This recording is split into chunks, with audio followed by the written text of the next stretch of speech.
What's up guys, Retro Gaming Guy here. So today in this video, we're going to unbox, demo, and review an N64 console that I just got on Amazon. And I know guys, I know you're wondering what is wrong with Retro Gaming Guy? Why would he ever buy an N64 console on Amazon? So here's the deal. I paid $103 for just an N64 console. Haven't yet to open it up. I've got it in the box right here. We're gonna do that on camera. But the reason that I went this route is because first off, I need an N64 console for a video that I'm going to be filming in about 2 weeks. And this is a video for a brand new channel that I'm going to be a part of. I can't make any announcements on all that stuff yet, but I will as soon as I possibly can. In about 2 weeks time, I will come at you guys with a full announcement. You'll know everything that is to know about this project. It's going to be unrelated to gaming. However, we do have one sort of gaming related video that this N64 is going to be a part of. So I have an N64 here that crapped out recently. I have all the cables necessary to get, to bring over as extras to another setup, but the console itself looked like crap. Now it runs like crap. In fact, it doesn't run at all. So had to get something fairly quickly. I didn't want to jump on Mercari or eBay and deal with individual sellers that maybe are reliable, maybe are unreliable. I need this fairly quickly. So you know what? I said, the hell with it. I'll just pay a premium price and I'll get something from Amazon. If it's a wash, if it's a bad experience, if it's something that doesn't work or look good, I have that easy return policy to fall back on, send it right back to Amazon and get my money back. So in the process though, I figured, hey, I've never bought a game console from Amazon. Might as well see what a retro game console purchase is like on Amazon. So let's go ahead and start unboxing this box right here. This was actually within another box. So this is where the console is. And judging by the size of this, I'm thinking that, and I'll try to bring it into frame for you guys, I'm thinking that this probably is just console only. It didn't really specify that. In fact, there's a picture of the console alongside a controller. I figured that it wasn't going to come with the controller at 103 bucks. It would just be too affordable for Amazon for all of that. I hope we have cables in here. If we don't, luckily I do have my old cables for the console that crapped out on me, but let's not waste any more time. Let's open this up. Let's see what an N64 console is like, purchased through Amazon. All right, there we go.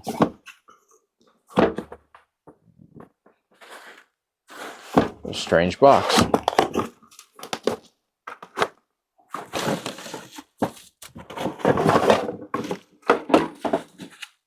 Oh, wow, we do have a controller in here. I was actually starting to wonder if that was going to be the case. So, all right, 103 for all of this really isn't that terrible of a deal then. I was assuming that it was probably just going to be console only, even though it did have the picture here of the controller in the description. Now, power supply here is not original, and I don't believe that the controller is original either. I think this is going to be one of those third parties. Yeah, so doesn't say Nintendo across here. However, it does feel pretty good. Honestly, I wouldn't be able to tell the difference if it didn't have, if obviously say it had the Nintendo across there. I'll have to check it out in game, obviously, but it feels very responsive. As far as third parties go, this is probably one of the nicer third-party N64 controllers here. So we'll definitely check that out. But yeah, power supply is not original. I assume then that the cables here are not original as well. Yeah, so no Nintendo on here. You can see just a blank spot on there where it should say Nintendo if that was, actually original. But let's take a look at the console, which, hey, console's got to be original at least.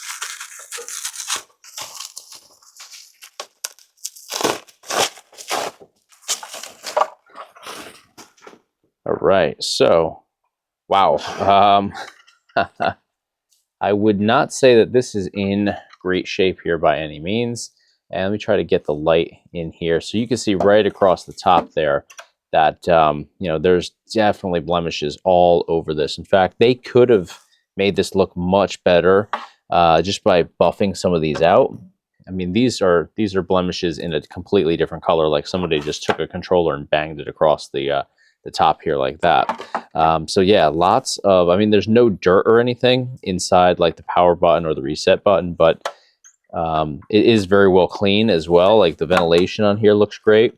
Let's see the bottom side. Yeah, it's really clean. I will give them credit there. Like every aspect of this, very, very, very clean. But yeah, it's too bad that it's so beat up like this, and they really don't mention that. Not that they say that it's in great shape, but they don't say that it's blemished and you know, looking pretty rough like this.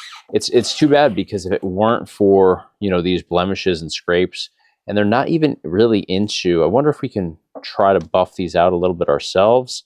But yeah, it's funny. It doesn't feel like it's scratched. It just looks like, I mean, if we were TK oldies, we'd probably take a magic eraser to this and we'd get those off, but we'd, you know, take the whole finish off as well.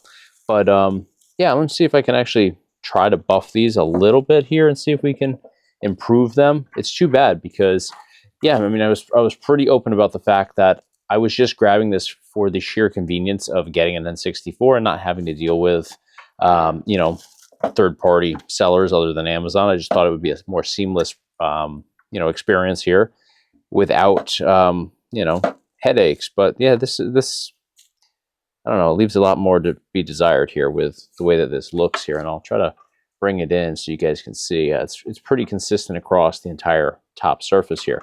Everything else, though, looks very good.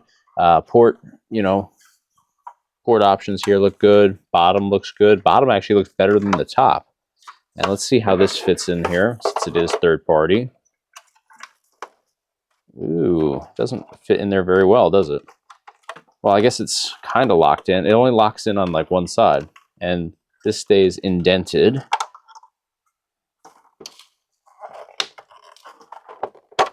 Oof, that's... All right, there it goes. A little bit better that time, but yeah, it's not great. I mean, typical third-party stuff. But all right, let me see if I can hopefully buff this out a little bit. Maybe we'll see. But we got to test this out, and I don't want to open it up or anything. You know, I really don't want to get into all of that. That's the whole purpose of going this route here. All right, guys, so we've got everything connected over here. We're ready to go. I actually brought in WCW NWO World Tour into the mix, which is one of my favorite N64 wrestling games. It's probably my third favorite. I love Revenge, then No Mercy, then this game. But all the same, we'll give it a go. So I have this going through a AV to HDMI adapter, which is always what I use to bring it to like modern day monitors and TVs. So we'll go ahead and flip this on. We do see that the power light has lit up on here, so we know that the power supply is working. Yeah, we're not seeing anything populate in on screen though. So that makes me think maybe we got a bad third-party AV cable. So just making sure everything is connected properly. HDMI to the back. Yeah, everything seems to be good here. It could be a bad AV to HDMI adapter, but I have used this recently. I have another one I can try as well. All right, I mean, we're not getting anywhere here. Let me swap out the AV cable here. And I actually have a original right over here. The original is from the N64 console that I was trying to replace, you know, this with here. Okay, so that is connected over. We're good. Power this on. Power supply definitely works, but yeah, same deal. It's not firing on. All right, so I have a GameCube console here I want to bring into the mix because I'll actually use the exact same original AV with that. All right, so I have actually never tested this GameCube out. I got this recently at a Goodwill location, so let's see if this works. And this is one that has the AV in the back here, so we've got that plugged in. We'll find out if the adapter is the issue. Fires on. Interesting. Let's try the third-party cable that was... so now I want to try the third-party cable that came with the N64 console as well. We'll bring that back into the mix over here. And we'll try that on the GameCube just to verify that that works as well. Wouldn't that be something if the third-party cables all work and the first-party console is what, you know, has the issue? Wow. All right, guys, what a disappointment today. So $103 for an N64 console that actually, I was surprised that it came with all the necessary cables, because I started thinking about it and thinking, okay, $103, it's not as outrageous as I kind of anticipated it to be for a convenience factor here. So I started thinking, you know what, it probably doesn't even have the cables. It does have cables. They're all third party though. So the AV cable, the power supply cable, and even the controller, all third party. This is where it gets fucking nuts though. So all of that, I don't know about the controller because I couldn't test that out, but the cables are all third party and they work. The console itself is original, obviously, and it doesn't work. So it will not come up on screen. I actually ended up trying this out on 3 different TVs, and it doesn't work anywhere. However, the connections, the AV cables, they work with other consoles.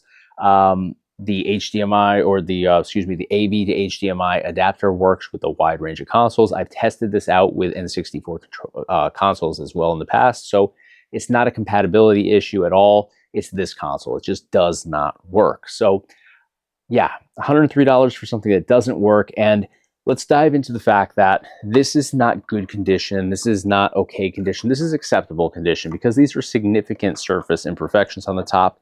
It's unfortunate because other than that, it looks great. The bottom side, in fact, oddly enough, is in much better condition. So yeah, I mean, it's clean. It looks good other than the top there, but it does not work properly. So I don't believe this was probably tested. They probably cleaned this out, maybe damaged something while they were cleaning it, because I didn't open this up completely, but I can see into the ventilation here and it's very clean. I can look in here to see, where you would actually connect the game. And it's, again, it's probably the cleanest N64 console ever, but it doesn't work. And that's the main thing here. So yeah, awful experience here with Amazon. I wish that this was a different experience.